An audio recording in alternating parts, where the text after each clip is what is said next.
watching footage from a funeral that took place in Ashkelon today for the first Israeli victim since rockets were first fired into Israel on Saturday morning. Father of four, Moshe Agadi, was laid to rest earlier in the day. Now the death toll in the rocket barrage against Israel now rising to 4. The latest casualty is a 35-year-old man who was killed when a rocket came crashing through his stairwell as he was rushing to a bomb shelter. On the Palestinian side, 22 people have been killed in Israeli airstrikes, including a 12-year-old child.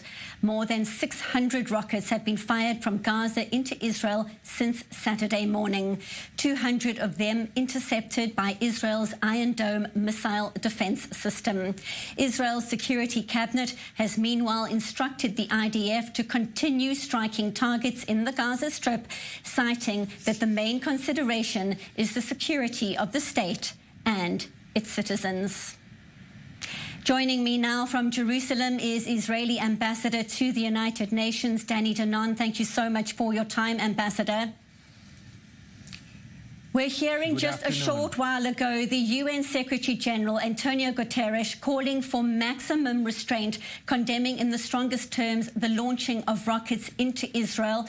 Are you satisfied with these comments, or would you have wanted a stronger statement? We welcome the beginning of the statement of the Secretary General, where he condemned the attack against civilians in Israel. But we cannot accept the fact that people call both sides to show restraint or both sides to de-escalate the situation. There is no both sides here.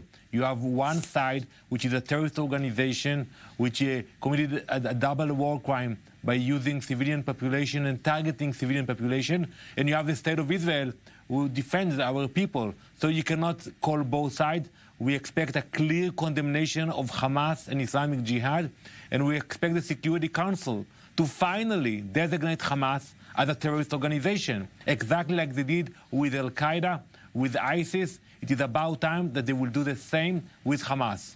How likely do you feel it is that that call for condemnation from other UN countries will be heard?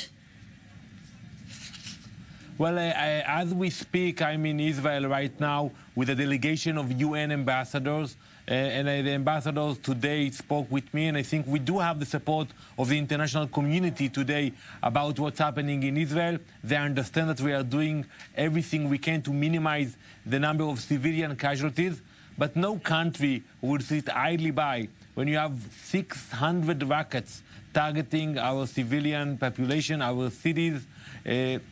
We cannot be quiet about it. So we do have the support, and I think we should push the UN and international community to condemn Hamas.